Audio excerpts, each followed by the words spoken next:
এই কয়েকদিন আগেও 3-4 দিন 5 দিন আগে সম্ভবত সাদ নামে এক ভাইকে সাদ এটা মিডিয়া তোমরা এটা ফোকাস করবা, এটা খুব প্রয়োজন, এটাতে অনেক ষড়যন্ত্র ছিল।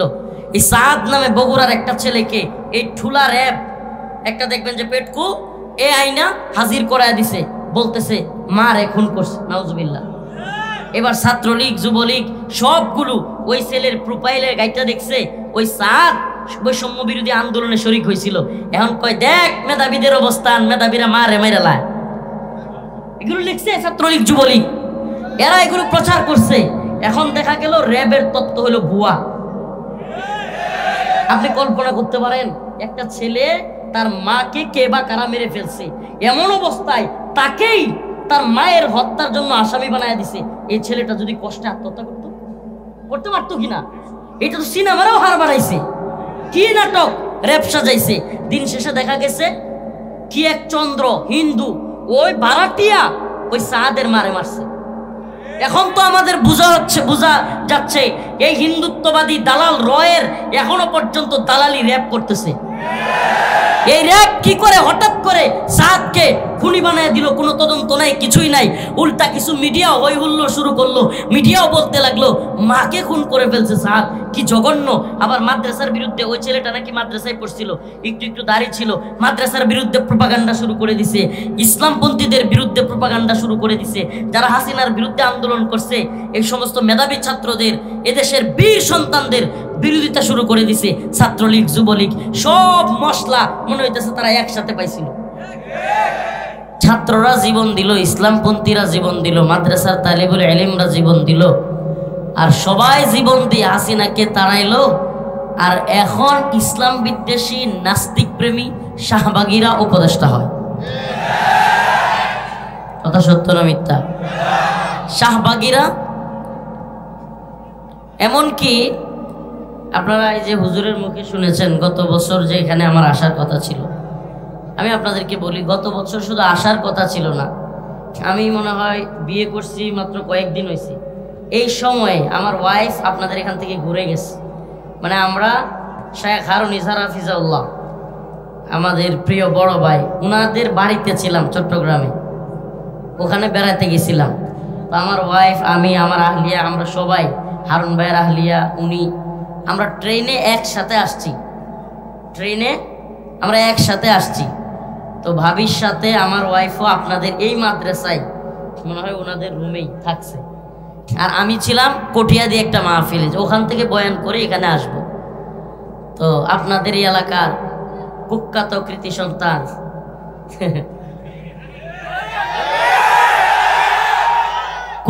কৃতি সন্তান যার কারণে আপনারা ধন্য, হ্যাঁ, যার কারণে আপনারা ব্যতীত না, লজ্জিত কর্মিয়া। হারুনের মতো লোক জন্ম দিছে এলাকায়, এটাও তো একটা লজ্জা।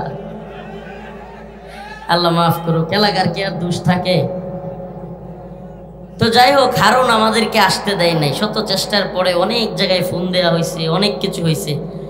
বিশেষ করে যে মানুষটা অনেক বেশি কষ্ট পেয়েছেন এই জন্য, ওনার নামও আরেক হারুন, তবে উনি বিখ্যাত হারুন ইজহার হাফিজাহুল্লাহ। এক হারুনের মধ্যে আছে শয়তানি, আরেক হারুনের মধ্যে আছে উম্মার জন্য দরদ। এক হারুন তার অন্তরের মধ্যে শয়তানি আর জিলাপির পেছে ভরা। আপনারা কি শুনছেন যে, আচ্ছা যাই হোক, আজকে বলি যেহেতু আপনাদের এলাকায় আসছি, এভাবে বলা হয় না। আপনারা কি শুনছেন যে হারুন আমার সাথে কি কি করছে? এগুলো করার পরে, এগুলো শুনছেন, এগুলো আর বলবো না, কিন্তু এগুলো করার পরে মজার ঘটনা বলি। 3 থেকে 4 দিন পরে বনজামাই মনে আপনি নেবেন আইডিয়া করতেছে আর কি, মানে মৌলানা জালাল শাহ হুজুর, মানে আমাদের, তো আপনার 4 দিন পরে, কয়দিন, মানে আমাকে ওই কাপড় খোলা মহিলাদেরকে দিয়া জড়াইয়া ধরা বা এই কাহিনীর 4 দিন পরে হারুন আমাকে বাতের হোটেলে দাওয়াত দিছে। মানে তার যে বাতের হোটেল এটা কিন্তু তখনও ছিল, তো ইফতারির জন্য দাওয়াত দিছে। তো ইফতারি করার জন্য গেছি ওখানে, কিন্তু আমার কান্না আসতেছিল এত। ও কিন্তু একটা জিনিস, ওর একটা কমন স্বভাব, মানে যাই করুক ভালো খাওয়ায়। সবার একটা কমন স্বভাব হইল যাই করো ভালো খাওয়ায়। হায় রে, সারাদিন রোজা রাখছি, মানে ওই ঘটনার পর থেকে আমি চরম কান্না করতাম, মানে ওই গারতের মধ্যে চরম কান্না করতাম, কাঁদতেছি, খাই না, সেহরিও ঠিক মতো খাই না, ইফতারও ঠিক মতো করি না। বুঝেন তো, কয়েকদিন টানা না খাইলে খাবারের কি পরিমাণ চাহিদা, তার মধ্যে রোজা রাখছি।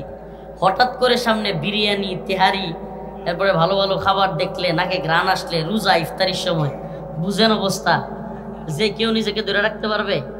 হ্যাঁ, কিন্তু আমি মনে মনে নিয়ত করছি, একবারে হিম্মত করছি, আমি খামু না আর খাবো না। আমার কান্না আসতেছে, আমার চোখ দিয়ে পানি গড়ায় পড়তেছে। এই মুহূর্তে ওই আপনার তেজগাঁওয়ের, তখন সে ডিসি ছিল, ডিসি তেজগাঁওয়ের, ওখানে এডিসি ছিল, অনেকগুলো ওসি ছিল তেজগাঁও জোনের আশপাশে যত থানা, ওগুলো রমনা, তেজগাঁও বা অন্যান্য থানাগুলো, এদের প্রত্যেকেই জানে যে হারুন এই কাহিনী আমার সাথে করছে। 4 দিন পরে সবার সামনে বলতেছে, আমাদের তেজগাঁওয়ের যে ওসিরে বলতেছে, কি হুজুর কয়দিন ধরে এখানে? সে বলতেছে 4 দিন। কয় হাই, কি বলেন হুজুর, 4 দিন ধরে আপনি এখানে? আর আপনি, আমি জানি না। চোখে চোখে তাকায়া, কত বড় মিথ্যুক। মানে সেই আমার সাথে প্রথম দিন কাপড় চোপড় খুলছে, ভিডিও করছে, মহিলা দিয়া জড়ায় ধরছে, যা তা কাজ করছে, সিগারেট ধরায় দিছে। 4 দিন পরে কি বলতেছে সবার সামনে, যে এডিসিরা তার সাথেই ছিল ওই কাহিনীতে, যারা ভিডিও করছে, যে ওসি ছিল, প্রত্যেকের সামনে, মানে চোখে চোখে তাকায়া, ওর মতো মৃত্যুক আমি পৃথিবীতে দেখিনি। ডিরেক্ট কি বলতেছে জানেন? আয় হায়, 4 দিন ধরে হুজুর এখানে, আর আমি জানি না। এইভাবে আরে আমি দেখি আল্লাহ, এই কোন মৃত্যুকের পালাই বললাম। আসলে ওদের নেত্রী যেটা ছিল, ও তো হলো পিএইচডি করা মৃত্যু, তো ওরা মৃত্যু হবে না? মিথ্যা বলার জন্য, মানে মিথ্যাকে শিল্পের পর্যায়ে, শিল্প বুঝেন, শিল্পের পর্যায়ে যদি কেউ মিথ্যাকে নিয়া আপনার গিনেস ওয়ার্ল্ড বুকে জায়গা পাওয়া যেত, কিংবা ওই যে কি কয়, কি পুরস্কার আছে একটা, যদিও এটা ন্যূনতম মূল্য আমাদের কাছে নাই, এই পুরস্কারের মূল্য যদিও ইসলামপন্থীদের কাছে নাই, কিন্তু মিথ্যার জন্য যদি নোবেল প্রাইজ থাকতো, তাহলে হাসিনা আর ডিবি হারুন দুইজনই পাইতো। আমরা একাধিক নোবেল প্রাইজ বাংলাদেশে আনতে পারতাম। আমি এদের থেকে যেই পরিমাণে মিথ্যা দেখছি, হাই হাই, সুবহানাল্লাহি ওয়া হামদিহি। আপনি বুঝেন, একটা আলেমকে সে কাপড় চোপড় খুলছে, মহিলা দিয়া জড়াইয়া ধরছে, তার মধ্যে ন্যূনতম অনুশোচনা নাই। আপনি হারুন রে কি বলতেছেন? আপনি আশপাশের আওয়ামী লীগকে দেখেন না, এদের অনুশোচনা নাই? আমি চ্যালেঞ্জ করে বললাম, একটা আওয়ামী লীগ এতগুলো আলেমরা জেলে নিল, এতগুলো আলেমকে রিমান্ডে নিল, এতগুলো আলেমকে ফাঁসি দিল, গুম করলো, খুন করলো, সাধারণ ছোট ছোট ছাত্রদেরকে গুলি করছে, মেরে ফেলছে, এমনকি কত মায়ের বুক খালি করছে। এত কিছুর পরে দেশের সর্বজন শ্রদ্ধেয় আলেমদেরকে দাড়ি দইরা টানছে, আল্লামা সাঈদী রাহিমাহুল্লাহকে মৃত হত্যা করে জেলখানা থেকে বের করছে, এরপরে আল্লামা মামুনুল হক সাহেব হুজুরের দাড়ি দইরা টানছে, আমাদেরকে কাপড় চোপড় খুলছে, আরো অনেক আলেমের যৌনাঙ্গের মধ্যে দইরা, আইজুল হক ইসলামাবাদী ভাইয়ের যৌনাঙ্গের দইরা তা মানে চাপ দিছে। আরো কত ঘটনা বলবো। শেখ জসিমউদ্দিন রহমানী হাফিজাউল্লাহ দীর্ঘদিন কারাগারে ছিলেন। মুফতি মাহমুদ হাসান গুনবী বুট দিয়া লাথি দিছে এ আল্লাহর বান্দারে। এত এত আলেমকে মারা, রিমান্ডে নেওয়া, নির্যাতন করা, সাধারণ ছোট ছোট ছাত্রদেরকে গুলি করে হত্যা করা, হেলিকপ্টার থেকে হত্যা করা, মা বোনদেরকে ধর্ষণ করা। আমাদের কাছে এমন অনেক কারগুজারি আছে, বাস্তব প্রমাণ আছে। বন্দীদের বউ এরা যাইতো ছড়ানোর জন্য, এরা ধর্ষণ পর্যন্ত করছে। এত কিছুর পরে আমি আপনাদেরকে একেবারে কারগুজারি বলি, একটা আওয়ামী লীগের দেখবেন অনুশোচনা নেই। এরা, আমি যেটা দেখতেছি, এরা এত বেশি নৃশংস, মানে পুরো বাংলাদেশে, আল্লাহ মাফ করো কথাটা, মানে একদল হিংস্র মানুষের একটা ইউনিট বা বাহিনী, যাদের মধ্যে নির্মম, নির্দয়, বেহায়া, বেলাজা একটা বাহিনী। আল্লাহ কেমনে জানি এই বাহিনীটা এই তৈরি হয়ে গেছে। এরা হলো একদম ওই পর্যায়ের বেলজ্জা একটা বাহিনী। একেবারে ন্যূনতম একজনের মধ্যে আফসোস দেখবেন না, হ্যাঁ রে হাসিনা কি করলো, হ্যাঁ রে এই কাজগুলো করা ঠিক হয় নাই, আমি এই কাজের সাথে একমত না, দেখবেন আপনি আফসোস নাই। উল্টা বরং এদের মধ্যে দেখবেন, মানে আমরা আবারও আসবো, ভাইরা লামু একটারও রাখবো না, দাঁড়া, এই ধরনের। এই একটা কথা মনে রাখবেন, যারা যারা অনুশোচনা করে অন্যায় করার পরে, অপরাধ করার পরে, এদেরকে ক্ষমা করা যায়, কিন্তু যাদের মধ্যে অনুশোচনাই নাই এরা ক্ষমার অযোগ্য। এরা ক্ষমার অযোগ্য। ক্ষমা কাদেরকে করবেন আপনি? জালিমকে ক্ষমা করা মাজলুমের সাথে গাদ্দারি। জালিমকে ক্ষমা করা মাজলুমের সাথে গাদ্দারি। কথাগুলো বলতাম না, এই প্রোগ্রাম কেন্দ্রিক আমাদের অনেক কষ্ট আছে। ভাই অনেক কষ্ট পাইছে, আমি ওই বয়ানটা তো শুনছি। মানে আমি না আসার কারণে পাবলিক এমন কিছু ঘটনা করছে যেই কারণে প্রিয় বড় ভাই, আমি জানেন না আমি এই প্রোগ্রামটা দিতাম না, কিন্তু শুধুমাত্র ওই দিনের কষ্টের কারণে এই কয়েকদিন আগে আমার সাথে যোগাযোগ করছে আরিফ ভাই, শেখ হারুনিজার হাফিজুল্লাহর সাথে থাকে। আরিফ ভাই বলার সাথে সাথে আমি প্রোগ্রাম তো দিছি, উল্টা ভাইকে ফোন দিয়ে জানাইছি ইনশাল্লাহ আপনি টেনশন করিয়েন না, আমি হাজির হব। তো আল্লাহ মাফ করুক, সমস্যা কিছু হচ্ছে। নতুন করে এই অভ্যুত্থান ইসলামপন্থীরা যেই পরিমাণে শরিক হয়েছে, যেই পরিমাণে ছাত্র, যেই পরিমাণে মাদ্রাসার তালিবুল ইলম শহীদ হয়েছে, গত কয়েকদিন আগে 2 থেকে 3 দিন আগে বাংলাদেশের একজন সনাতন ধর্মাবলম্বী ফ্রান্সে প্যারিসে থাকে, নাম পিনাকি ভট্টাচার্য, তার একটা টকশো শুনতেছিলাম, খুব সুন্দর কথা বলতেছিল যে আমাকে বিএনপির লোকেরা সহ বিভিন্ন দলের লোকেরা ফোন দিত। পিনাকি দা বলতেছে বিভিন্ন লোকেরা আমাকে ফোন দিয়ে বলতো যে পিনাকি দাদা আপনি একটু মাদ্রাসার ছাত্রদেরকেও বলেন মাঠে নামার জন্য, মাদ্রাসার উস্তাদদেরকে ছাত্রদেরকে বলেন। যারা মাদ্রাসার ছাত্রদেরকে খুঁজতো, মাদ্রাসার ছাত্ররা যাত্রাবাড়িতে এত বড় আন্দোলনটা করলো কারা? বিভিন্ন জায়গায় এত বড় বড় আন্দোলনগুলো, এই এত দীর্ঘ সময় ফাইট করা, আমরা মাঠে নামছি না? সবাই নামছে না? তো এই যে কাজগুলো যখনই দরকার হবে জালিমের বিরুদ্ধে প্রতিরোধ করা, যখনই ঝামেলা হবে মাদ্রাসার ছাত্ররা লাফায়া উঠবে। আরে বাংলাদেশে সবচাইতে বেশি হাসিনার দ্বারা নির্যাতিত হলো আলেম শ্রেণী। এত কিছুর পরে এখন যখন ক্ষমতা চেঞ্জ হয়েছে, এখন আলেমরা জীবন দেয় আর নাস্তিকরা ক্ষমতায় যায়। কি হাস্যকর ঘটনা না? আলেমরা জীবন দেয় আর নাস্তিকরা কি করে? হাস্যকর না? শাহবাগীরা এখন যারা শাপলার বিরোধী, যারা আল্লামা শাহ আহমদ শফি রহিমাউল্লাহকে তেতুল হুজুর বলে, এরা আজকে ক্ষমতায় যায়। এজন্য বলি কি ভাই, দেখেন আমার পায়ের নিচের মাটি আমার, এটা বলা অপরাধ? আমার কথা মনে হয় বুঝাইতে পারি নাই। আমি আমার অধিকার আমাকে আদায় করতে হবে। এখনো যদি আমরা নিজেদের অধিকার নিজেরা ছিনিয়ে আনতে না পারি, নতুন করে আরো কোনো জালিমের আবির্ভাব ঘটার সম্ভাবনা আছে। এজন্য বলি কি, এখন যদি ইসলামিক প্রোগ্রামগুলোতে কেউ বাধা দিতে আসে, নিষেধাজ্ঞা দিতে আসে, আমরা তাকে সমাজ থেকে, আমরা তাকে থানা থেকে নিষেধাজ্ঞা দিয়ে বাইর করে দিব ইনশাআল্লাহ। ওইটার একবার নিষেধাজ্ঞা দিয়ে দিতে হবে। ও নিকলির জনগণ যেইটা মাহফিলে এসে নিষেধাজ্ঞা দিবে, ওইটার এলাকা থেকে নিষেধাজ্ঞা দিয়ে দিবেন, পিঠে একবার সাইজ করে দিবেন।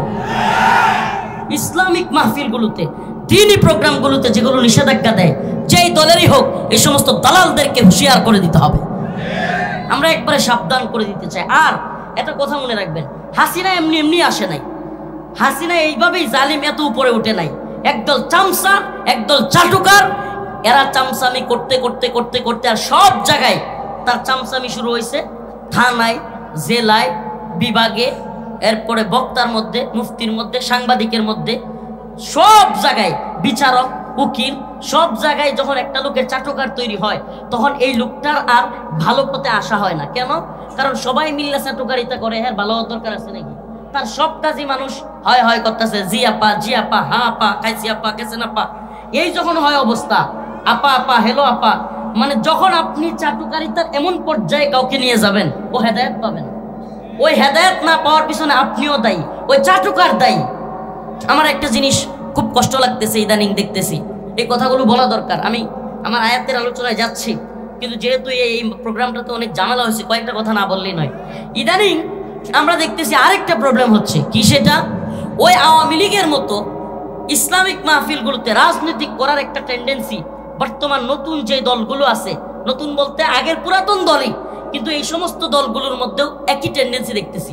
ওমা শুনেন, আমাদের পাশে আমাদেরকে বসায় মাইক নিয়ে এখন মঞ্চে আসন গ্রহণ করবেন অমুক দলের তমুক আহ্বায়ক। আশ্চর্য রে ভাই, ইসলামিক মাহফিল এটা আপনি কি করতেছেন? মঞ্চে আসন গ্রহণ করার জন্য আহ্বান করছি, ওই দিন আমি ওই ইয়াতে আপনার শেরপুরে নেলতাবাড়িতে থামাইছি। এই করেন কি আপনার এই হুজুররা, এই আধা পাগলা হুজুররা চামচামি করে এই দলগুলোর এই পর্যায়ে নিয়ে যায়। আশ্চর্য লাগে, একজন চেয়ারম্যানের কাছে একটু এলাকার একজন যে কোনো দলের যারা একটু ক্ষমতায় যাওয়ার বাওয়ায় এই নেতাদের বারান্দায় গিয়া সেরে বসে থাকবো আর 5,000 টিয়ার লাগি হুজুররা চামচামি করে। এই হুজুরদের জন্য আজকে অবস্থা। এগুলো চারটুকারিতা বন্ধ করতে হবে। এখন দেখেন সমস্যাটা কোন জায়গায়। এই জন্য এই নেতারা আমাদের মহব্বত করে না। কি লিগা? হুজুররা কাটকাট কথা কইলায়। এরা তো চাই হইলো চামচা শ্রেণী। জি হুজুর, জি ভাই, হ্যাঁ ভাই, প্রিয় অভিভাবক, ব্যাস খুব খুশি। চামচারা চামচামিতে খুশি আর আহলে হকরা হক কথায় খুশি। আমাদের বিরুদ্ধে গেলেও আমরা হক কথায় খুশি, সঠিক কাজে খুশি। ভাই এই ওয়াজের মঞ্চগুলোরে রাজনীতির মঞ্চ বানাবেন। এখানে এসে ভোট চায়। হুজুর দিনের পক্ষে কথা বললে বলে রাজনীতি করে, আবার এই মঞ্চগুলোতে ভোট চায়। নাউজুবিল্লাহ। এই মঞ্চগুলোতে পরিচয় করায় দেয় অমুক দলের দান করতেছে। শেরপুর ওই দিন আমি আরেকটারে আটকাইছি, আরেক মাহফিলে দান করতেছে, এটারও রাজনৈতিক পরিচয় দিতেছে। আরে ভাই তো দান করতেছে, এটা রাজনৈতিক পরিচয়ের কি দরকার? ব্যক্তির নাম বললেই তো মাশাআল্লাহ হয়ে যায়। এই কাজগুলো থেকে আমরা বিরত থাকবো তো ইনশাআল্লাহ। শুনেন, এই লোকগুলো যদি বিপথে যায়, যারা কিনা জালেমদের বিরুদ্ধে আন্দোলন করছে, এদেশে বাস্তবতা কি? এদেশে সবচাইতে বেশি আওয়ামী লীগ কিংবা হাসিনার দ্বারা নির্যাতিত দলের নাম জামাত ইসলাম, এটা বাস্তব। হেফাজতে ইসলাম, বিএনপি, এই সমস্ত দলগুলো এই 16 বছর নির্যাতনের শিকার হয়েছে। কিন্তু এখন যদি আমরা আবার হাসিনার ভূমিকায় অবতীর্ণ হই, তাইলে লাভটা হইল কি? বলেন আমাকে, লাভটা হইল কি? হাসিনারও যেই কাজ, আপনারও এই কাজ। হাসিনার ছাত্রলীগ সাদাবাজি করতো, এখন যদি ছাত্র দল করে তাহলে হইলটা কি? আমাকে বলেন না। তো আমরা ওই জায়গাটা থেকে ফিরে আসতে হবে, ওই কাজগুলো থেকে ফিরে আসতে হবে। আমরা এই সমাজকে পরিবর্তন করব, আমরা এই সমাজে শান্তির বার্তা পৌঁছে দিব, আমরা এই সমাজে নতুন একটা মেসেজ দিব। পরিবর্তনই যদি না হয়, তাইলে শুধুমাত্র সরকার পরিবর্তন হলে লাভ হইব? সামাজিক পরিবর্তন। ওয়ালাউ আন্না আহলাল কুরা আমানু ওয়াত্তাকাউ লাফাতাহনা আলাইহিম বারাকাতিম মিনাস সামাই ওয়াল আরদ ولو أن أهل القرى آمنوا واتقوا لفتحنا عليهم بركات من السماء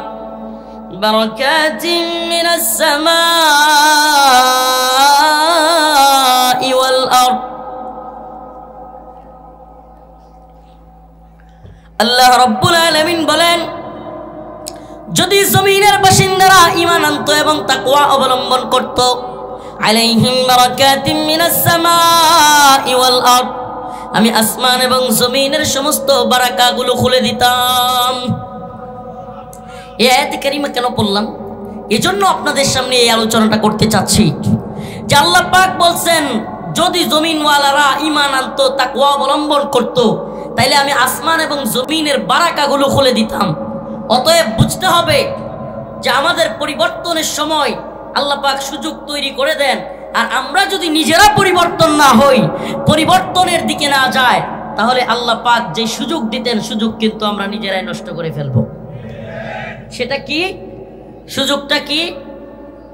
আল্লাহ পাক বলেন, ইন্নাল্লাহা লা ইউগাইয়িরু মা বিকওমিন হাত্তা ইউগাইয়িরু মা বিআনফুসিহিম। আমি ততক্ষণ পর্যন্ত কোনো জাতিকে পরিবর্তন করি না। আল্লাহ বলেন, আল্লাহ পরিবর্তন করেন না যতক্ষণ না সেই জাতি, এটা একটু শক্ত করে দেন না, যতক্ষণ জাতি নিজের থেকে পরিবর্তন হতে চায় এবং নিজেদেরকে ইসলাহের দিকে নিয়ে যায়। তো আমরা যদি নিজেদেরকে পরিবর্তন চাই, পরিবর্তনের দিকে যাই, আল্লাহ পাক আমাদেরকে অবশ্যই সাহায্য করবেন। করবেন কি করবেন না? আফগান জাতি পৃথিবীর সবচাইতে বড় 2টা পরাশক্তিকে হারাই দিছিল কি দেয় নাই? আমাকে বলেন, দিছে কি দেয় নাই? সোভিয়েত ইউনিয়ন কি পরিমাণ পাওয়ারফুল ছিল!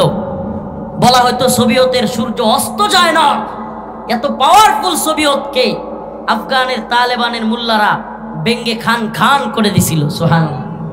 নেটো জোট, গোটা পৃথিবীতে সবচাইতে বড় পাওয়ারফুল সামরিক জোটের নাম নেটো।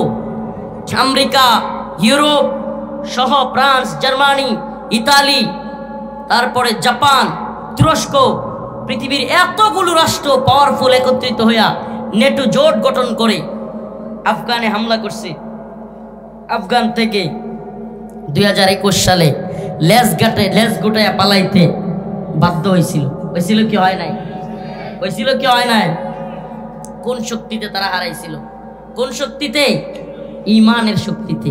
এই ইমানের শক্তি নিয়ে যদি আমরাও আগায়া যাই, ইনশাআল্লাহ 2024-এর যে বিপ্লবে আমরা একটা পাওয়ার দেখছি, 2024-এর বিপ্লবে মানুষের মধ্যে যে উৎসাহ দেখেছি, মানুষের মধ্যে যে জজবা দেখেছি, এটাকে যদি আমরা কাজে লাগাইতে পারি, আমি হাসিনা চইলা গেছে এটাতে যতটুকু খুশি হয়েছি তার চাইতে অনেক বেশি খুশি হয়েছি এই উম্মার যুবকেরা ইসলামের জন্য, জালেমের বিরুদ্ধে, দ্বীনের জন্য, বৈষম্যের বিরুদ্ধে, জুলুমের বিরুদ্ধে এই উম্মার যুবকেরা জীবন দিতে শিখছে। কথা সত্য না মিথ্যা? আমরা এগুলো ফিলিস্তিনে দেখতাম। ফিলিস্তিনে বিভিন্ন ভিডিও আসতো, ছোট ছোট বাচ্চারা কামানের সামনে ইট পাটকেল ছোট ছোট নিয়া ইসরায়েলি সৈন্যদেরকে ঢিল ছুঁড়ে মারতেছে। ওদের সাহসিকতা দেখা নিজেদের মনে মনে সাহস যোগাইতাম, আফসোস করতাম। সুবহানাল্লাহ, 2024 সালে দেখলাম ঠুলা ঠুলা পুলিশ রে পেটকু গিয়া হাইরা ছোট ছোট পোলাপান ঘুষি মারতেছে। দেখছেন কি দেখেন নাই? এই এইগুলোর ঠুলা কি লিখে কইছে জানেন? এই কয়েকদিন আগেও 3-4 দিন 5 দিন আগে সম্ভবত সাদ নামে এক ভাইকে, সাদ, এটা মিডিয়া তোমরা এটা ফোকাস করবা, এটা খুব প্রয়োজন, এটাতে অনেক ষড়যন্ত্র ছিল। এই সাদ নামে বগুড়ার একটা ছেলেকে এই ঠুলা র্যাব একটা দেখবেন যে পেটকু এ আইনা হাজির করায় দিছে, বলতেছে মারে খুন করছে, নাউজুবিল্লাহ। এবার ছাত্রলীগ, যুবলীগ সবগুলো ওই ছেলের প্রোফাইলের গাইটা দেখছে, ওই সাদ বৈষম্য বিরোধী আন্দোলনে শরিক হয়েছিল। এখন কয় দেখ মেধাবীদের অবস্থান, মেধাবীরা মারে মেরেলায়। এগুলো লিখছে ছাত্রলীগ, যুবলীগ, এরা এগুলো প্রচার করছে। এখন দেখা গেল র্যাবের তত্ত্ব হলো ভুয়া। আপনি কল্পনা করতে পারেন একটা ছেলে তার মাকে কে বা কারা মেরে ফেলছে, এমন অবস্থায় তাকেই তার মায়ের হত্যার জন্য আসামি বানায় দিছে। এই ছেলেটা যদি কষ্টে আত্মহত্যা করতে পারতো কিনা? এটা তো সিনেমারও হার বানাইছে, কি নাটক র্যাব সাজাইছে।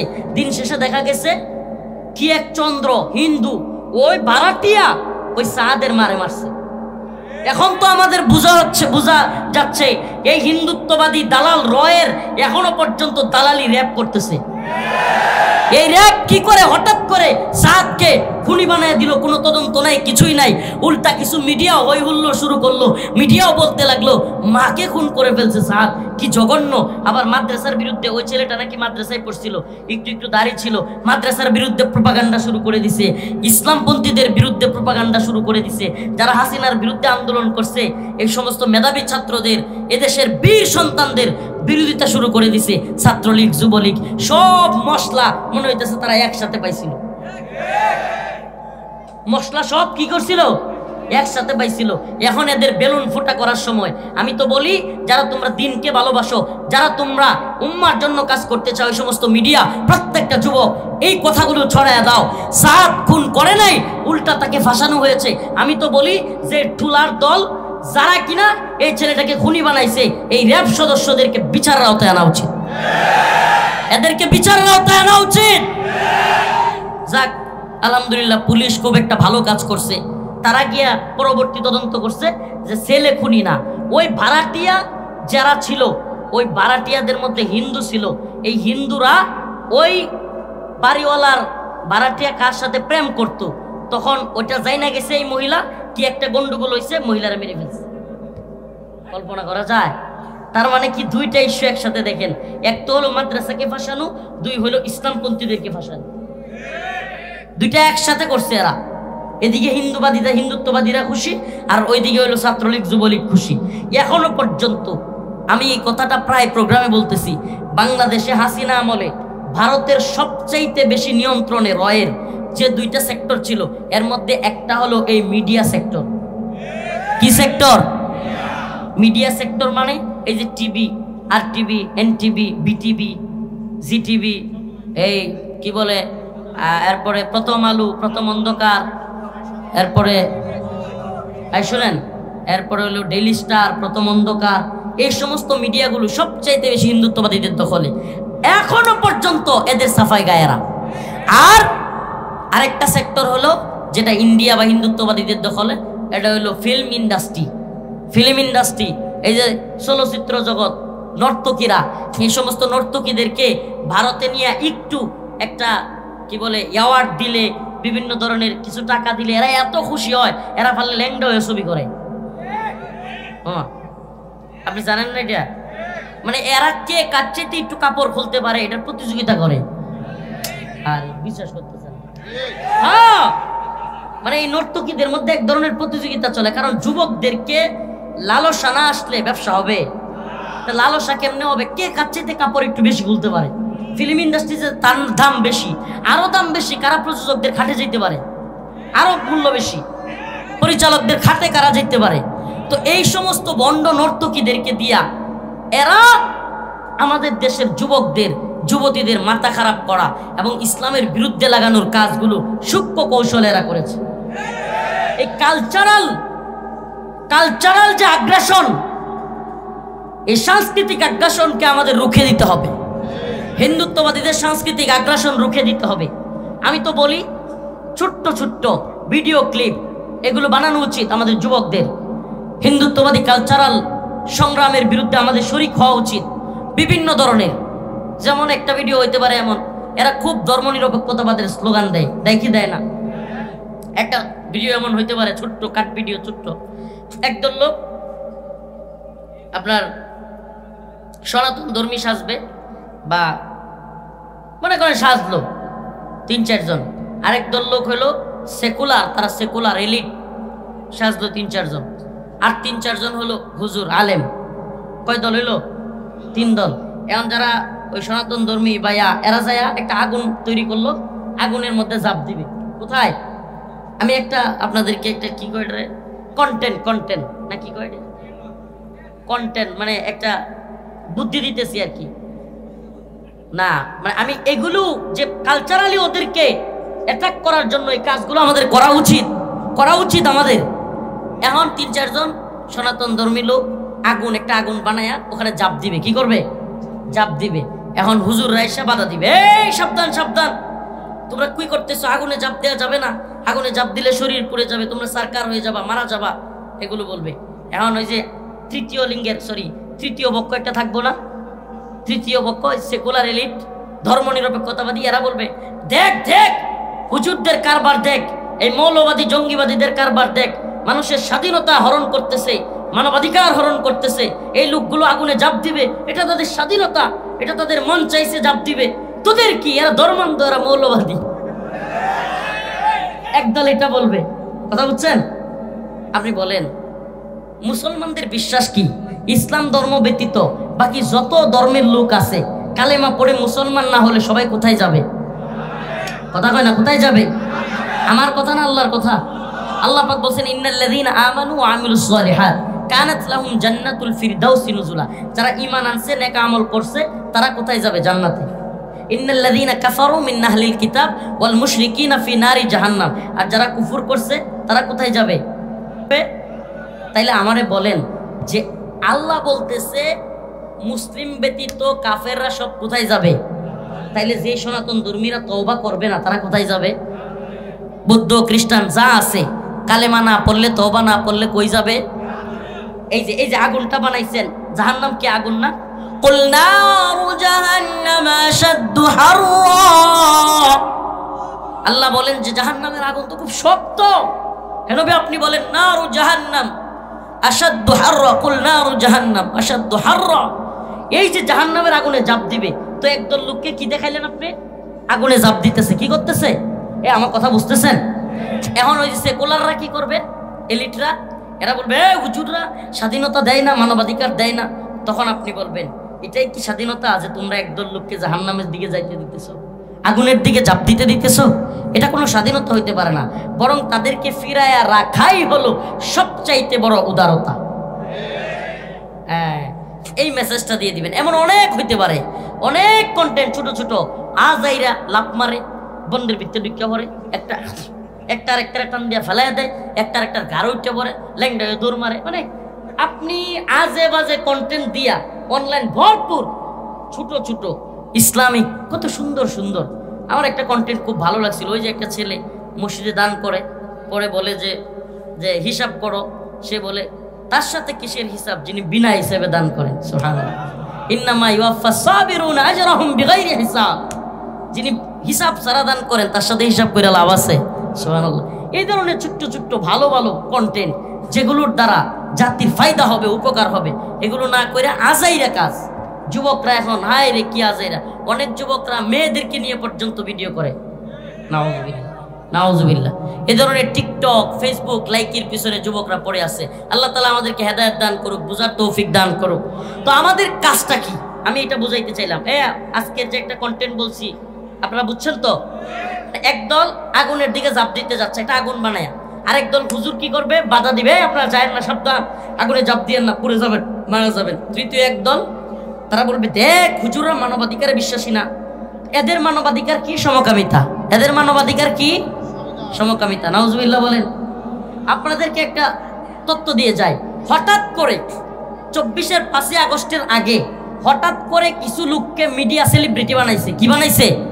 সেলিব্রিটি বানাইছে।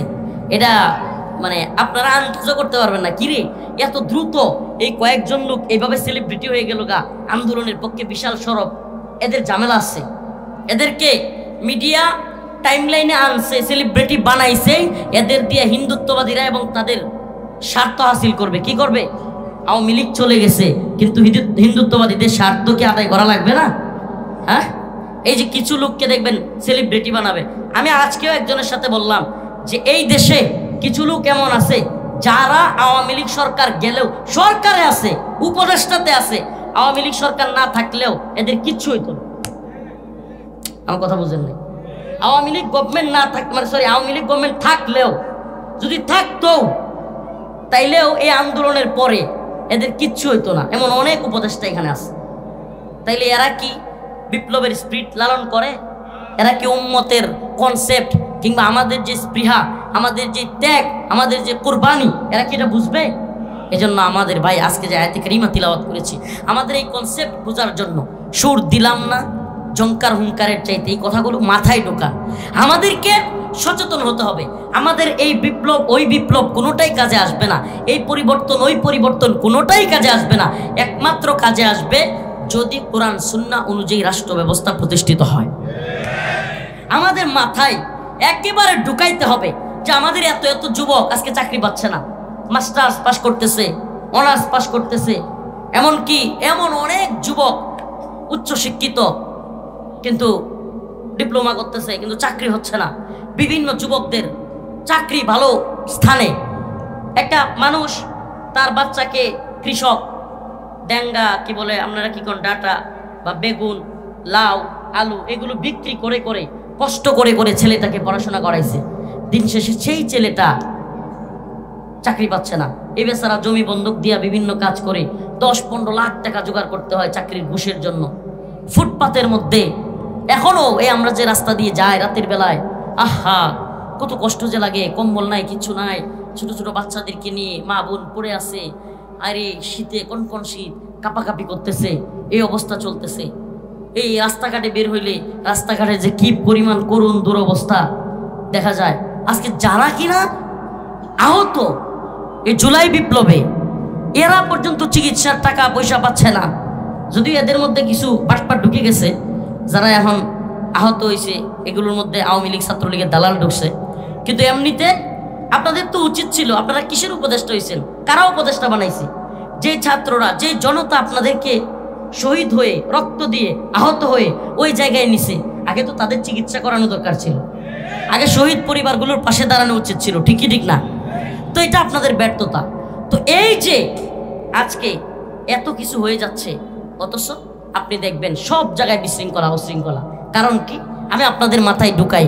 আজকের আমার আলোচনা সফল হবে যদি আপনাদেরকে এই কথাটা আমি বুঝাইতে পারি। কেন যুবকের চাকরি হচ্ছে না? ইসলামী শরিয়া নাই। কেন যুবক চাকরি পাচ্ছে না? ইসলামী শরিয়া নাই। এটা মাথায় ঢুকান।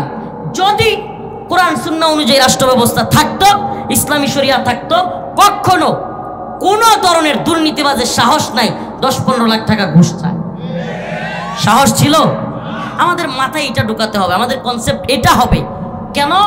আপনারা দেখেন আজকে গোটা পৃথিবীতে ইসলামপন্থীরা যারাই বিপ্লব ঘটাইতেছে কিংবা কোরআন সুন্নাহ অনুযায়ী রাষ্ট্র চালাচ্ছে, তাদের উন্নতিটা একটু দেখার চেষ্টা করেন। আফগানিস্তানের দিকে তাকায় দেখেন, একটু আফগানের দিকে তাকান। গোটা পৃথিবীতে সবচাইতে পাওয়ারফুল মুদ্রা বর্তমানে 3 বছর, কয় বছর? আফগানিস্তান স্বাধীন হয়েছে 3 বছরে। গোটা পৃথিবীর সবচাইতে পাওয়ারফুল মুদ্রার নাম হলো আফগানি মুদ্রা। সুবহানাল্লাহ। তাহলে তারা এই উন্নতি কিভাবে করলো? উন্নতি করছে কারণ তাদের দেশে চোর বাটপার কমে গেছে। কোরআন সুন্নাহর শাসন থাকলে, ইসলামী শরিয়া থাকলে বাটপার, চোর, ঘুষখোর থাকে না। এ ভাই, ইসলামী শরিয়া লাগবে, এটা মুসলিমদের উপর ফরজ, ওয়াজিব, মুসলিমদের জন্য আবশ্যক এই চিন্তা করা। অথচ আজকে কষ্টের বিষয়, পরিতাপের বিষয়, আজকে ইসলামী শরিয়াকে সাধারণ মানুষ তো বাদ, জেনারেল শিক্ষিত তারাও বাদ, অনেক আলেমরা, অনেক দায়রা পর্যন্ত এটার প্রয়োজনীয়তা অনুভব করে না, কথা বলে না, এটার জন্য কাজ করতে চায় না।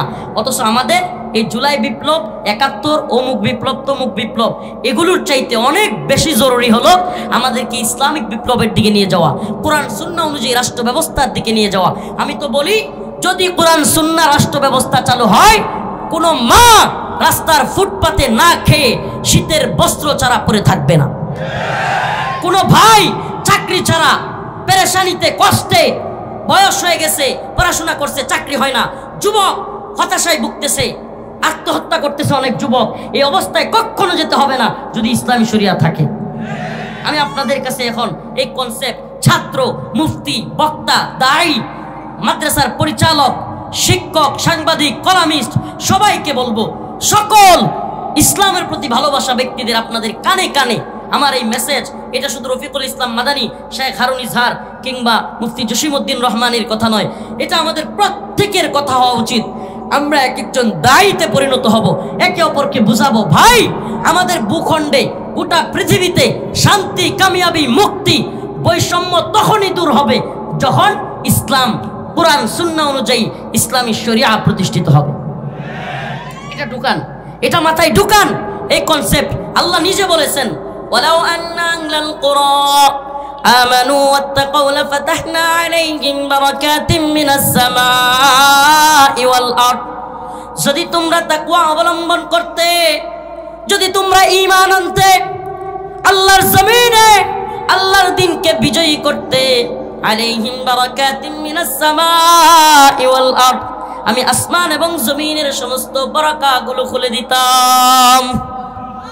আজকের আফগানে দেখেন, সুবহানাল্লাহ, তাদের দেশে এখন সুবহানাল্লাহ তেলের খনি, গ্যাসের খনি, স্বর্ণের খনি পাচ্ছে। সুবহানাল্লাহ, অর্থনৈতিকভাবে উন্নতি করতেছে।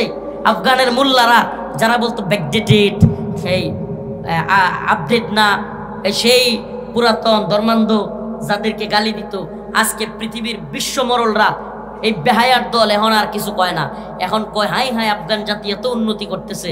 সুবহানাল্লাহ, আল্লাহ নিজে তো বলেছেন, আলাইহিম বারাকাতিম মিনাস সামাই ওয়াল আরদ, আমি আসমান এবং জমিনের বারাকা খুলে দিব।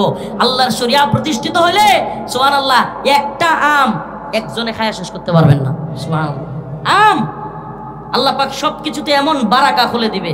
আম গাছ দেখে আমের কথা কইলাম আর কি, জাম একটা এত সুস্বাদু হবে। সুবহানাল্লাহ, এটা আল্লাহর কুদরত।